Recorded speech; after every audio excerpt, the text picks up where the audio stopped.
오늘 저녁에도 역시 우리가 연구하는 히브리서 11장을 공부하도록 하겠습니다. 히브리 12장 1절, 2절 우리 한번 다시 또 읽고 시작하겠습니다. 같이 읽겠습니다. 시작. 이러므로 우리에게 구름같이 둘러싼 허다한 증인들이 있으니 모든 무거운 것과 얽매이기 쉬운 죄를 벗어버리고 인내로서 우리 앞에 당한 경주를 경주하며 믿음의 주요 또 온전케 하시는 이인 예수를 바라보자.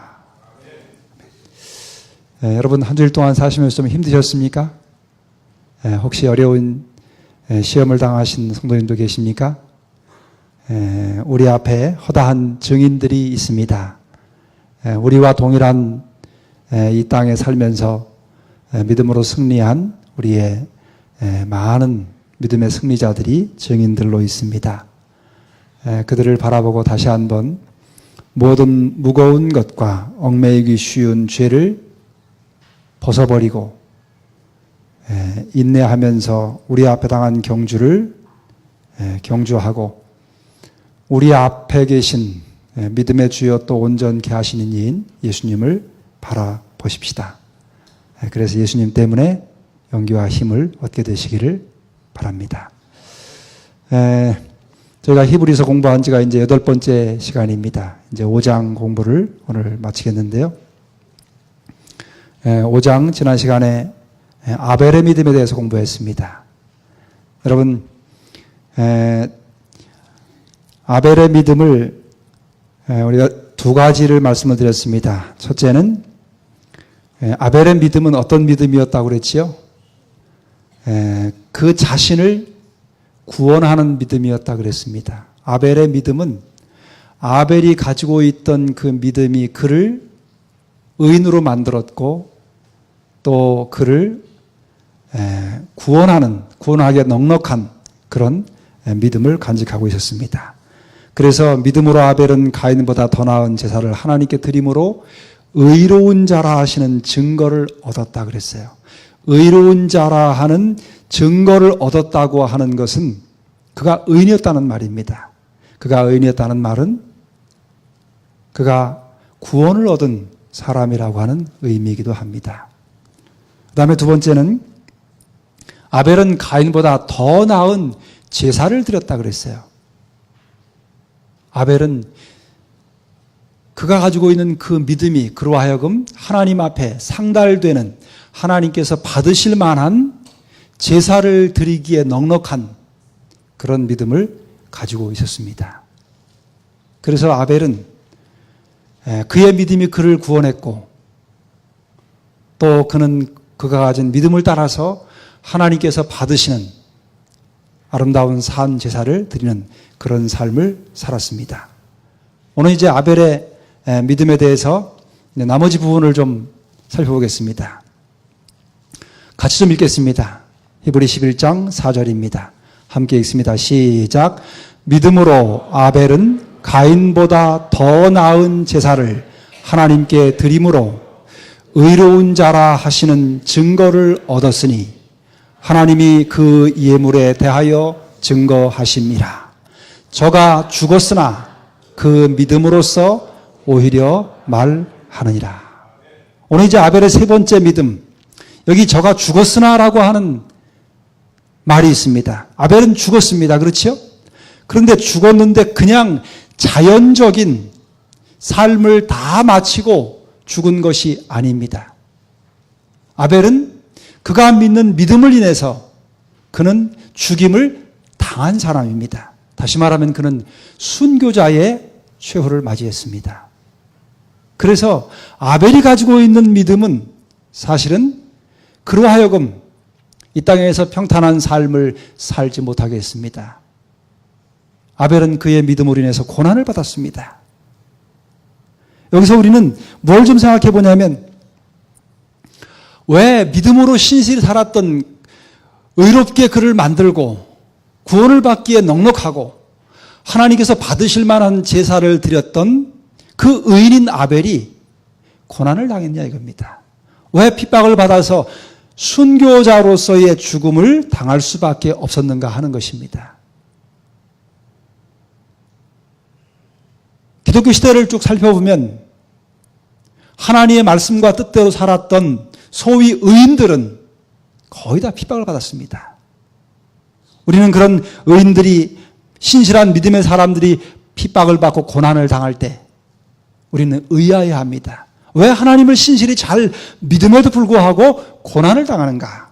오늘 이 시대를 살아가는 여러분과 저도 마찬가지입니다. 때때로 우리가 믿음으로 열심히 살려고 하면 할수록 더 어려운 일들이 우리 곁에 계속해서 일어나는 것을 경험하면서 그것이 점점 그 강도가 세질 때 우리는 의문을 갖게 됩니다. 과연 하나님께서 정말 살아계시는가? 내가 가진 믿음이 정말 올바른 믿음인가? 그렇게 의로운 의문을 갖게 되는 것입니다. 여러분, 여기 의인이 핍박을 받는 이유를 우리가 좀 이해할 필요가 있습니다. 디모데후서 3장 12절에 무릇 그리스도 예수 안에서 경건하게 살고자 하는 자는 핍박을 받으리라. 어느 시대를 막론하고 동일하게 하나님을 신실히 믿는 자에게는 고난이 있었습니다. 왜 그와 같은 고난이 하나님을 신실히 믿는 사람들에게 찾아왔을까? 여기 영적 선물 3권에는 다음과 같은 말씀이 있습니다. 악인들이 의인들을 미워하는 것은 그들의 행위가 의인들보다 악한 연고이다. 그들은 의인들을 질시할 것이다. 그들은 박해하여 죽는 데에 내어줄 것인데 그 이유는 그들의 의로운 행위가 그들의 죄된 행습을 정죄하기 때문이다. 왜 악인들이 의인들을 핍박하는가? 이유는 하나뿐입니다. 의인들이 의롭기 때문입니다. 그들의 의로운 삶이 자기들을 비춰서 자신들의 그 악한 모습을 드러내 보이는 것입니다. 곁에 가면 너무 다른 모습을 볼 수 있도록 만들어주는 사람들이 바로 의인들입니다. 그래서 악인들은 그 의인들과 함께 있기를 별로 좋아하지 않습니다. 여러분들이 예를 들면 여러분이 영어를 해야 될 상황에 처해 있다고 보십시다. 근데 여러분 곁에 영어를 아주 잘하는 사람이 있어요. 근데 여러분은 저는 영어를 잘 못합니다. 근데 옆에 있는 잘하는 사람이 있어요. 그러면 그 사람한테 영어를 배우러 가면 좋지만 그렇지 않고 여럿이 이렇게 대화를 나누는데 같이 가 있으면 왠지 어떤 마음이 듭니까? 좀 불편해요. 그렇죠? 주눅이 듭니다. 왜? 옆에 사람이 너무 잘하니까. 신앙도 마찬가지입니다. 악인들이 느끼는 감정이 똑같은 것입니다. 똑같은 삶을 살아가는데 옆에 있는 사람이 너무 의롭고 경건해요. 그러니까 그 사람과 함께 있으면 너무 대비가 되는 거예요. 자신의 부족한 허물이 자꾸 드러나는 것입니다. 그래서 악인들이 의인들을 싫어합니다.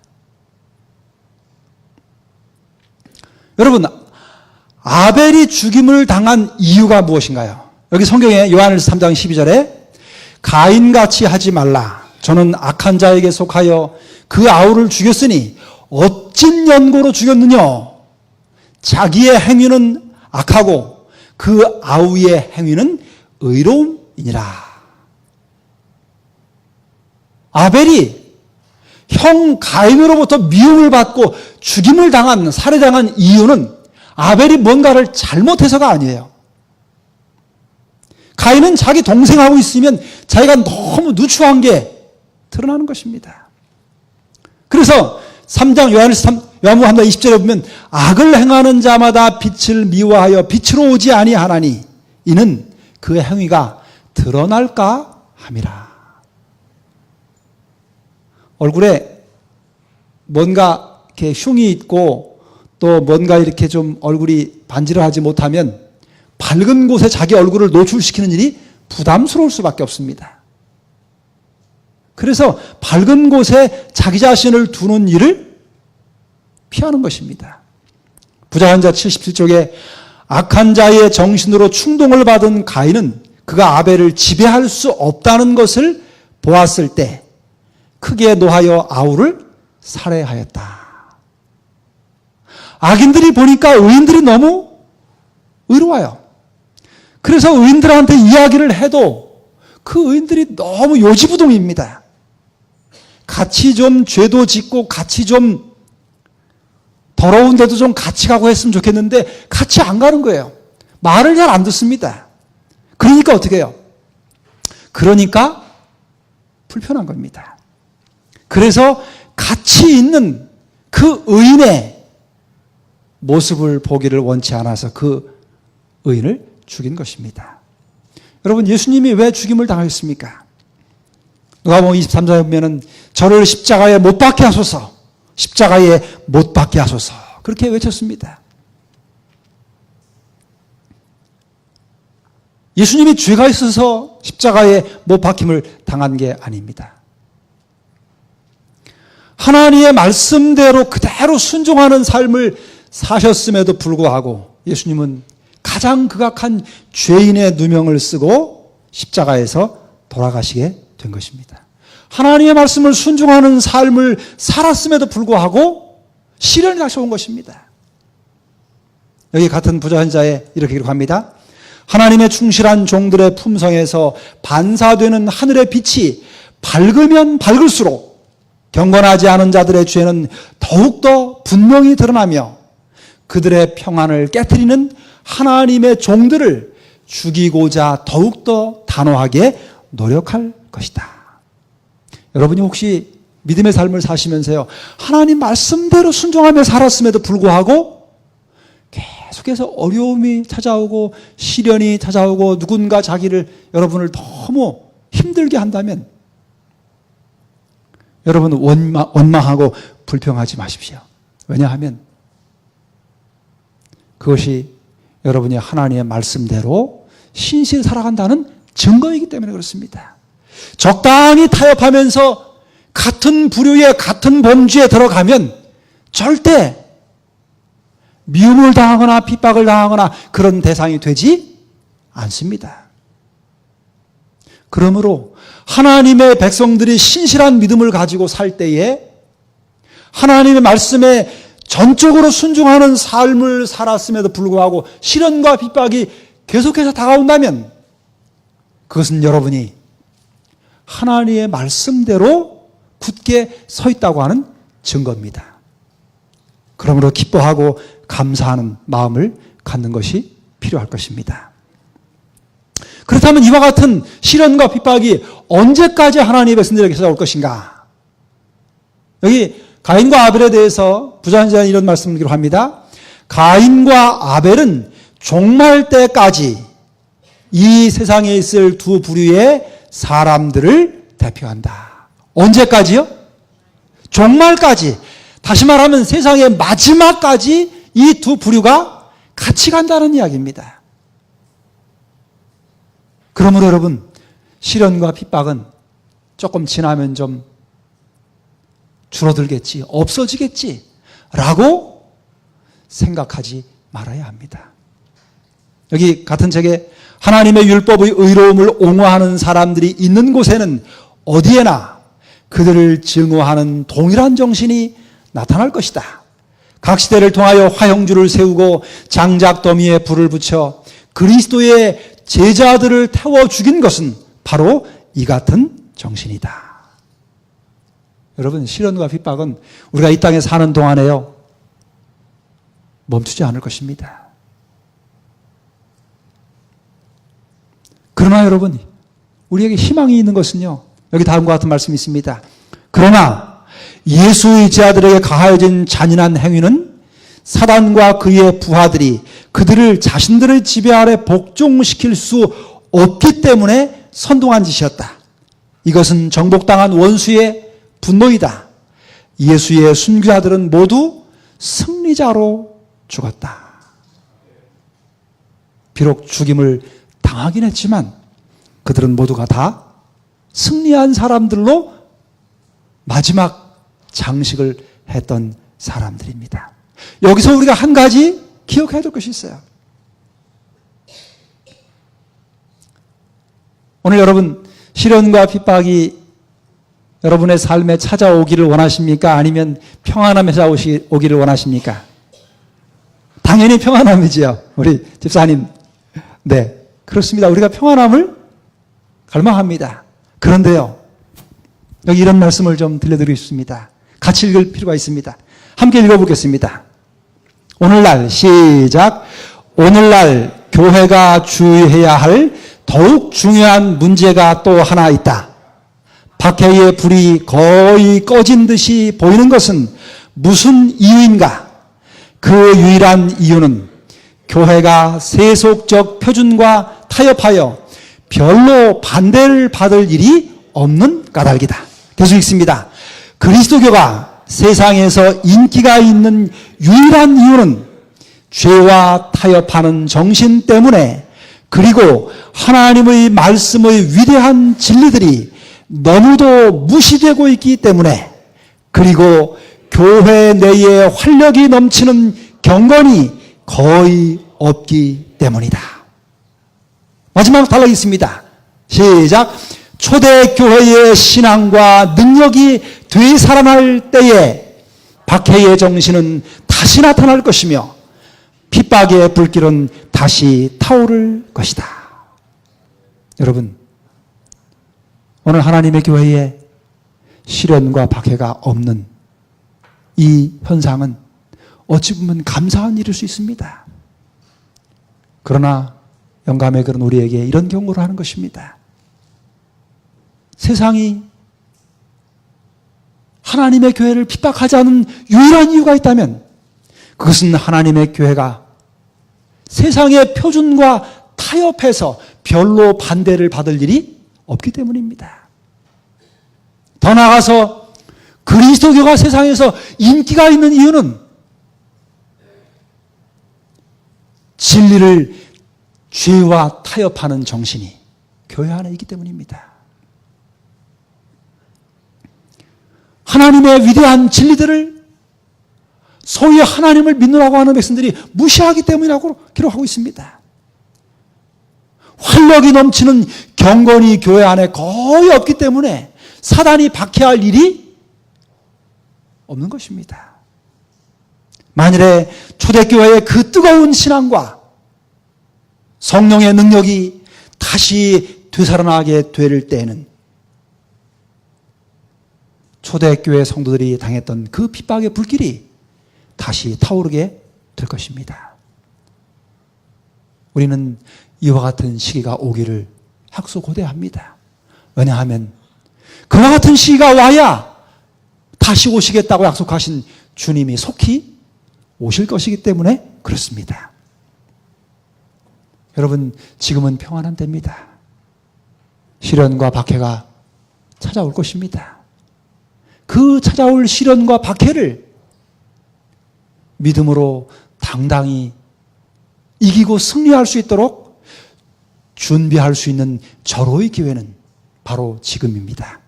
이 평안한 시기에 여러분의 믿음을 더욱 견고하게 무장시키시게 되기를 간절히 바라는 것입니다. 하나님의 백성들이 고난을 당할 때 어떤 태도와 자세를 가져야 될 것인가? 여기 베드로전서 2장 19절에 애매히 고난을 받아도 하나님을 생각함으로 슬픔을 참으면 이는 아름다우나 죄가 있어 매를 맞고 참으면 무슨 칭찬이 있으리요. 오직 선을 행함으로 고난을 받고 참으면 이는 하나님 앞에 아름다우니라. 우리 중에 혹시 하나님을 믿는 믿음 때문에 시련과 고난을 당하는 분들이 있습니까? 하나님이 보실 때 참으로 아름답고 사랑스럽게 보실 것입니다. 용기를 내시기를 바랍니다. 야고보서 1장 2절과 12절에 이렇게 말합니다. 내 형제들아, 너희가 여러 가지 시험을 만나거든 온전히 기쁘게 여기라. 이는 너희의 믿음의 시련이 인내를 만들어내는 줄 너희가 알미라. 인내를 온전히 이루라.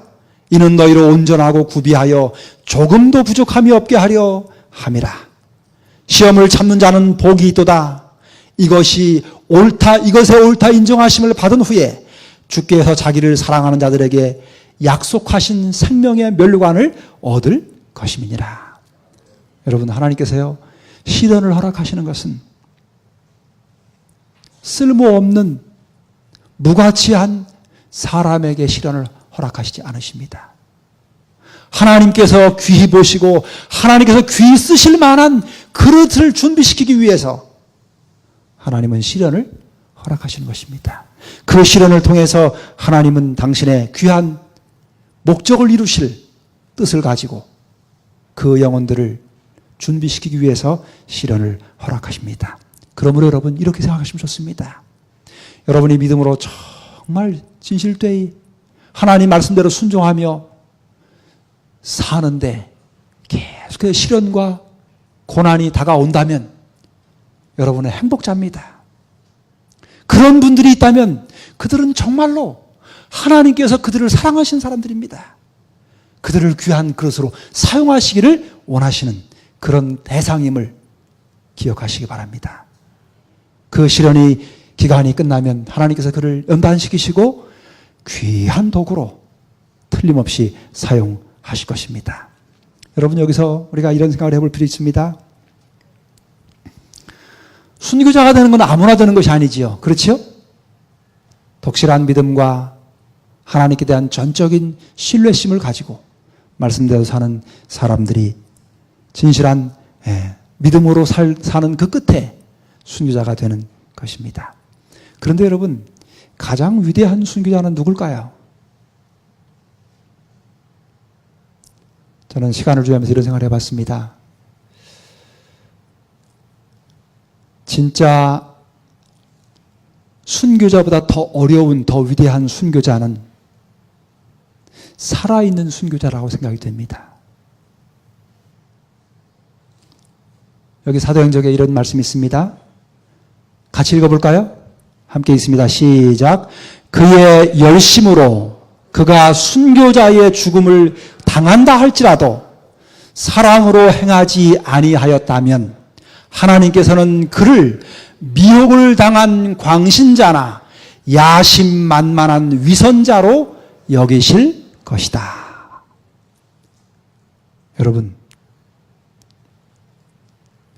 어떤 사람이 순교를 당했다고 해서 그가 진정한 그리스도인이라고 다 말할 수는 없을 것입니다. 이 이야기의 의미는 무엇이냐면요, 한 번 하나님을 믿는 믿음을 인해서 한 번 죽는 것은 어려운 일이지만 그 일보다 더 어려운 일이 있습니다.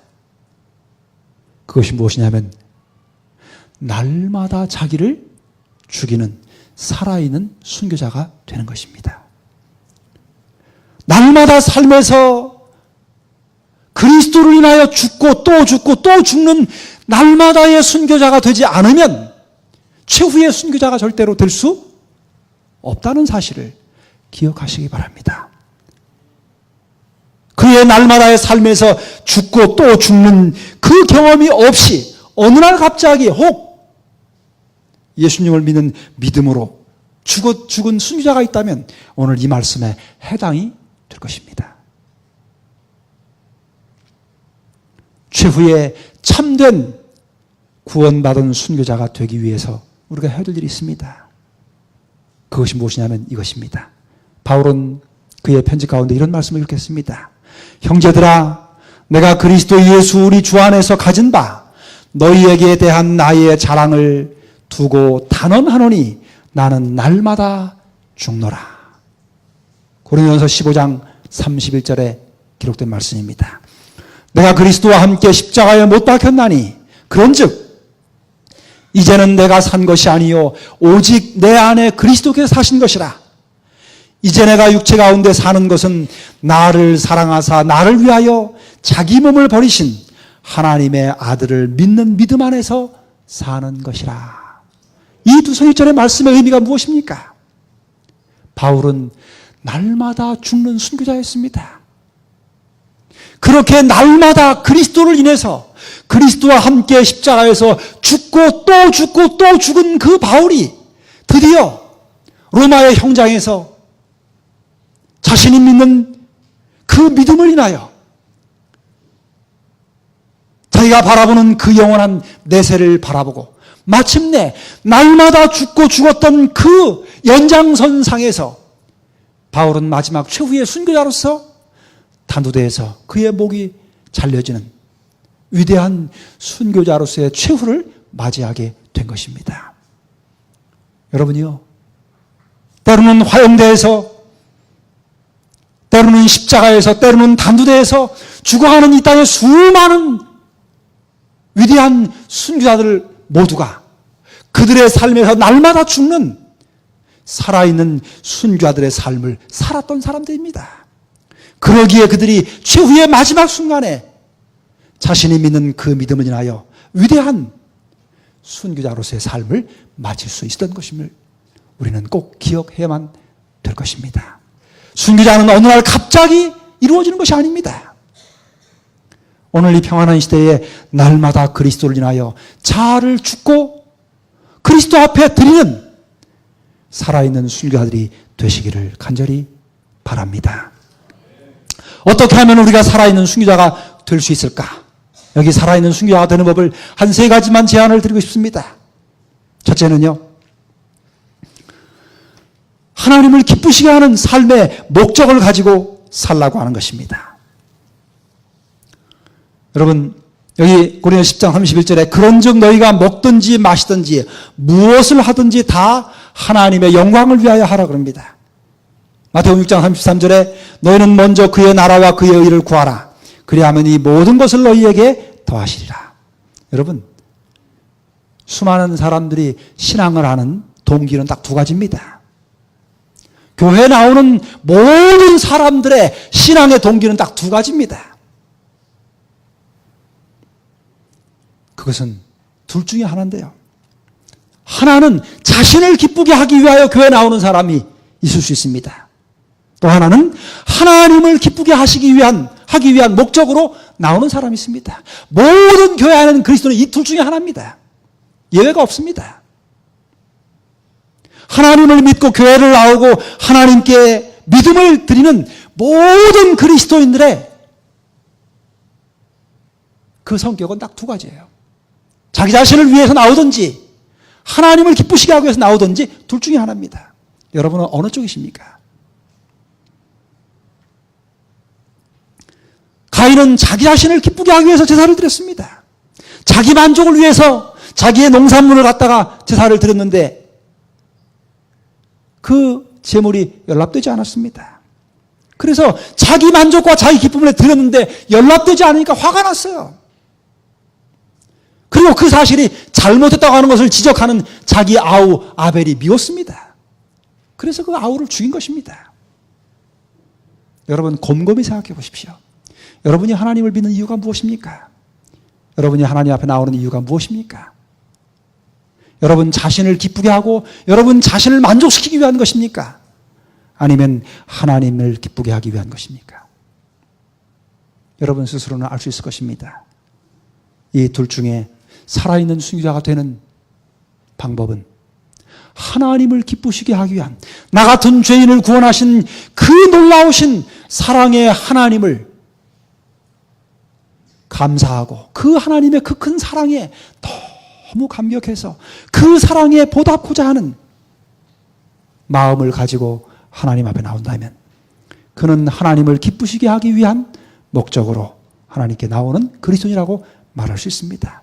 그런 그리스도인은 살아있는 순교자로서 삶을 살아가고 있다고 말할 수 있을 것입니다. 그 다음에 2번째입니다. 바른 영적인 가치관을 가지는 것입니다. 마태복음 16장 25절에 누구든지 제 목숨을 구원코자 하면 잃을 것이요 누구든지 나를 위하여 제 목숨을 잃으면 찾으리라. 고린도서 4장 18절에 우리의 돌아보는 것은 보이는 것이 아니요 보이지 않는 것이니 보이는 것은 잠깐이요 보이지 않는 것은 영원함이니라.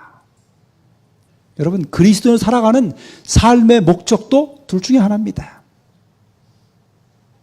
하나님 앞에 나오는 모든 그리스도인의 삶의 목적은요, 한 부류는 눈에 보이는 것, 이 세상에 속한 것, 이 세상에 사는 동안에 좀 편안하고 행복하고 기쁘게 살아가기 위한 목적으로 살아가는 그리스도인이 있는가 하면은 눈에 보이지 않지만은 영원한 것, 하나님께서 약속하신 그 영원한 세계, 하늘에 속한 것을 늘 바라보고 그것을 목적으로, 삶의 목적으로 사는 한 부류의 사람이 있습니다.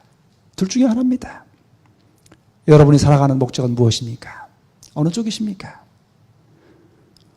그저 이 땅에 사는 동안에 평안하고 행복하고 즐겁게 살기 위한 목적이십니까? 아니면 보이지 않는 영원한 것을 위함이십니까? 보이지 아니하는 영원한 것을 바라보고 그것의 삶의 목적을 두고 살아간다면 그는 살아있는 순교자로서의 삶을 살고 있다고 말할 수 있을 것입니다. 세 번째입니다. 살아있는 순교자가 되는 법은요, 시련에 대하여 바른 개념을 갖는 것입니다. 이 히브리 11장에 나오는 믿음의 승리자들은요, 어떤 사람은 하나님께서 그의 그 시련 가운데 기적적으로 그를 구원해 준 사람이 있는가 하면, 어떤 사람은 끝까지 그 시련에서 구원받지 못하고 그 시련 가운데서 생명이 다한 사람들이 있습니다. 예를 들면 다니엘은 사자굴에서 기적적으로 건짐을 당했습니다. 그러나 예레미야는 톱으로 켜서 죽임을 당하는 최후를 맞이했습니다. 다니엘의 세 친구는 그 뜨거운 풀무불에서 보호함을 받았습니다. 그러나 침례 요한은 쓸쓸하게 감옥에서 목베임을 당해서 죽음을 당했습니다. 왜 하나님께서 어떤 사람은 구원하시고 어떤 사람은 구원하시지 않으실까요? 중요한 사실은요, 그 시련과 핍박 가운데서 죽임을 당했든지 구원함을 받았든지 관계없이 하나님은 그들 모두를 구원하시고 그들 모두를 사랑하시다고 하는 사실입니다. 다른 차이점이 있다면 하나님께서 그 각자에게 가지신 계획이 달랐다고 하는 것입니다. 어떤 사람은 그 시련 가운데서 구원해서 그로 하여금 다른 역사를 이루게 하기 위한 계획을 가지고 계셨고, 다른 사람들은 그 시련 가운데서 하나밖에 없는 생명을 잃어버림을 당함으로 더 위대한 역사를 이루기 위한 하나님의 뜻을 이룬 사람들이 있다고 하는 것입니다. 하나님께서는 우리 모두에게 가지고 계신 계획이 다 다릅니다. 각자에게 대하여 가지신 하나님의 뜻이 다 다르다고 하는 것입니다.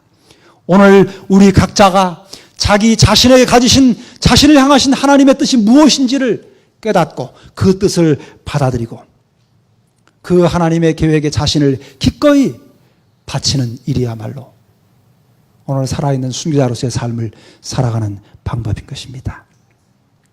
그래서 여기 이렇게 기록합니다. 베드로전서 4장 12절과 13절에 사랑하는 자들아, 너희를 시련하려고 오는 불시험을 이상한 일 당하는 것 같이 이상히 여기지 말고 오직 너희가 그리스도의 고난에 참여하는 것으로 즐거워하라. 이는 그의 영광을 나타내실 때에 너희로 즐거워하고 기뻐하게 하려 함이라. 역대하 20장 20절에 너희는 너희 하나님 여호와를 신뢰하라. 그리하면 견고히 서리라. 그 선자를 신뢰하라. 그리하면 형통하리라. 어떤 시련 가운데 처할지라도, 어떤 고난 가운데 처할지라도 여러분이요, 우리가 견지해야 될 태도는 나를 향하신 하나님의 그 위대한 계획을 신뢰하고 그 하나님이 나를 가장 좋은 길로 인도하신다고 하는 사실에 대한 확고한 믿음을 가지고 하나님을 끝까지 붙잡는 것입니다. 그렇게 할 때 우리는 마침내 최후의 승리자로서의 삶을 살기에 넉넉히 준비될 수 있는 것입니다. 이것이 아벨을 통해 가르쳐주는, 아벨의 믿음이 고난을 받는 믿음이라고 하는 사실입니다. 이제 마지막으로 네 번째를 말씀드리려고 합니다. 여기 히브리 11장 4절에 그 후반부에 이렇게 기록합니다. 하나님이 그 예물에 대하여 증거하심이라. 저가 죽었으나 그 믿음으로써 오히려 뭐 한다고요? 말하느니라. 아벨은 죽었습니다. 그런데 성경은 뭐라고 이야기하는 거 아니? 아벨이 말한다고 이야기합니다. 성경 전체를 찾아봐도 어느 곳에도 아벨의 말이 기록된 곳이 없습니다. 그런데 히브리 기자는 저가 죽었으나 그 믿음으로써 오히려 말한다. 그렇게 말합니다. 여러분, 살아서 말하는 사람이 있고 죽어서 말하는 사람이 있습니다. 살아서 말하는 사람의 그 말의 힘과 죽어서 말하는 사람의 힘과 어느 쪽이 더 강할까요? 어느 쪽이 더 놀라운 힘이 있을까요? 많은 사람들은 입으로 말하는, 입술로 말하는 것이 힘이 있을 것이라고 생각합니다. 그러나 여러분, 하나님의 말씀은 죽음으로 말할 수 있다고 기록하고 있는 것입니다. 아벨은 그의 죽음으로 그 자신이 믿었던, 그 자신이 신뢰했던, 그가 깨달았던 그 놀라운 복음과 진리를, 자기의 생명을 내던져서 죽음으로 그 진리를 증거하고 있는 사람입니다. 오늘 많은 사람들이, 많은 그리스도인들이 입술로 증거하는 일을 하기를 좋아합니다. 근데 여러분, 진짜 더 필요한 것은 그 삶으로 증거하는 일입니다. 여기 아벨에 대해 이렇게 기록합니다. 아벨은 온유하게 그러나 두려움 없이 단호하게 하나님의 공의와 선하심을 옹호하였다. 그는 가인의 잘못을 지적하고 잘못은 그 자신에게 있다는 것을 확신시키려고 노력하였다. 가인은 격분하여 그의 동생을 살해하였다. 여러분, 아벨은 살아있을 때 형의 잘못을 지적하고 이야기했습니다. 그것 때문에 그는 죽었습니다.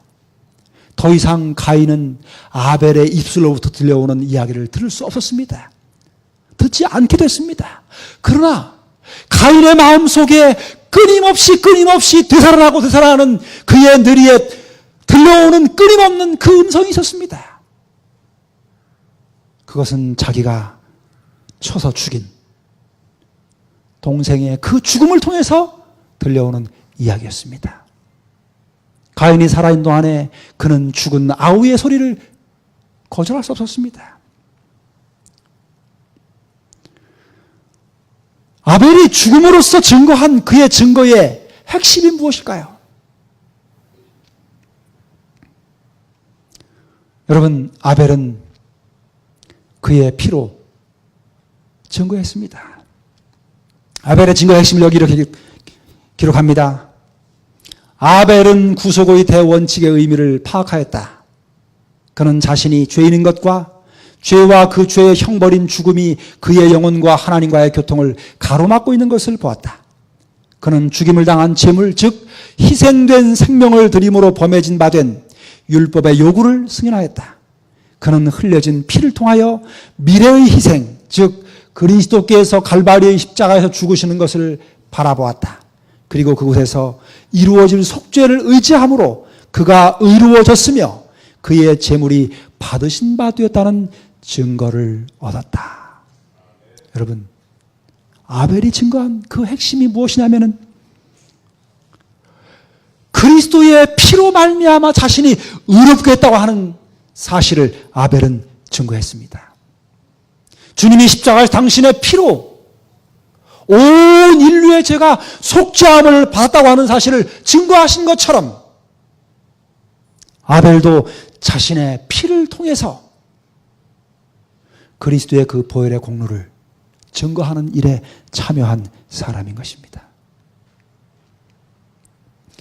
여러분, 아벨의 종교는 피의 종교입니다. 여기 부조한자 72쪽에 이런 말씀을 기록합니다. 가인과 아벨은 종말 때까지 이 세상에 있을 두 부류의 사람들을 대표한다. 한 부류는 죄를 위하여 지정된 희생을 이용하지만 다른 부류는 자신들의 공로를 감히 의지한다. 그들의 제사는 하나님의 중보의 공로가 없는 제사이며 그렇기 때문에 그것을 사람으로 하나님의 은총을 받을 수 있게 해줄 수 없다. 여러분, 현대 기독교에 위기가 있습니다. 아니, 위기가 찾아왔습니다. 그것이 뭐냐면 현대 기독교는요, 그리스도의 피를 좋아하지 않는다고 하는 것입니다.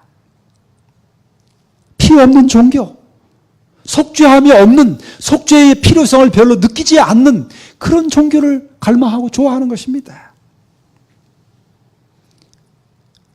현대 기독교의 이 위기의 때에 살아갈 수 있는 유일한 길이 하나 있습니다. 같이 읽어보겠습니다. 같이 읽겠습니다. 시작. 예수의 공로를 통하여서만 우리의 죄가 용서받을 수 있다. 그리스도의 피의 필요를 느끼지 않고 하나님의 은혜 없이 그들의 행위로 하나님의 간합하심을 받을 수 있다고 느끼는 자들은 가인과 동일한 과오를 범하고 있다. 정결케 하는 피를 받아들이지 않으면 그들은 정죄 아래 있다. 그들이 죄의 속박에서 노임을 받을 수 있는 다른 길은 아무데도 없다. 여러분, 이 시대에 가인의 종교와 아벨의 종교가 있습니다. 이 두 종교의 특징이 있습니다. 어떤 특징이냐면 이런 특징이 있습니다. 첫째, 아벨의 종교는 자신이 죄인임을 깨닫습니다. 그러나 가인의 종교는 자신의 죄인임을 깨닫지 못한다고 하는 것입니다. 두 번째는 아벨의 종교는 자기 자신 스스로 의롭게 될 수 없다고 하는 것을 인정합니다. 그리고 그걸 받아들입니다. 그런데 가인의 종교는 아니라고, 내가 스스로 의롭게 될 수 있다고 그렇게 주장하고 믿고 그 일을 위해서 노력합니다.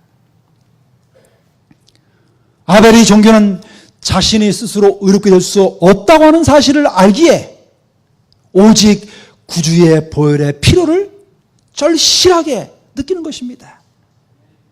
그러나 가인의 종교는 그리스도의 보혈의 필요를 별로 느끼지 않을 뿐만 아니라 그것을 부인하는 것입니다. 아벨의 종교는 전적으로 자신을 부인할 뿐만 아니라 오직 구주의 그리스도의 십자가의 보혈의 공로만을 전적으로 붙잡습니다. 가인의 종교는 자신의 행위와 노력과 공로를 여전히 신뢰하고 붙잡는 것입니다. 아벨의 종교는 하나님이 세우신 구원 없는 하나님이 지정해 놓으신 방법을 의지하지만 가인의 종교는 자기의 방법을 의지합니다. 그래서 참된 종교인 아벨의 믿음을 가지고 있는 사람들은 자기의 행위를 의지하지 않고 부인합니다. 그러나 가인의 종교를 믿는 사람들은 자신의 행위와 공로를 여전히 내세우고 자랑하고 그것을 붙잡고 하늘까지 가려고 시도하는 것입니다. 여러분, 여기에 이 두 종교 가운데 거짓 종교의 저 밑바닥에 내리고 있는 뿌리가 있습니다. 그 뿌리가 무엇인지 여기 기록했습니다. 한번 읽어보겠습니다. 1번 하면 제가 1번 하면 여러분 읽으십시오. 1번, 자기의 노력으로 구원을 얻을 수 있다고 생각함. 2번, 인간 스스로 하나님의 표준까지 높아질 수 있다고 가르침. 3번, 인류에게 필요한 것은 구속이 아니라 발전과 향상, 자기 개발이라고 가르침. 이게 가인의 종교의 저 밑바닥에 내리고 있는 뿌리입니다. 그렇다면 참된 종교인 아벨의 종교의 뿌리에 내리는 것이 무엇일까요? 제가 읽어봅니다. 첫째는 그리스도의 보혈의 공로를 믿음으로 구원을 얻을 수 있다는 복음을 믿고 가르칩니다. 둘째는 오직 그리스도의 은혜를 통하여서만 신의 성품에 도달할 수 있다는 성경의 진리를 믿고 가르칩니다. 그리고 세 번째는 인류에게 필요한 것은 십자가에 달리신 예수 그리스도를 구세주로 믿음으로 거듭나는 생명의 진리가 필요하다는 것을 깨닫고 받아들이는 것입니다. 오늘 여러분과 저는 어느 곳에 속해 있는지 자신을 돌아볼 필요가 있습니다. 여러분이 아벨은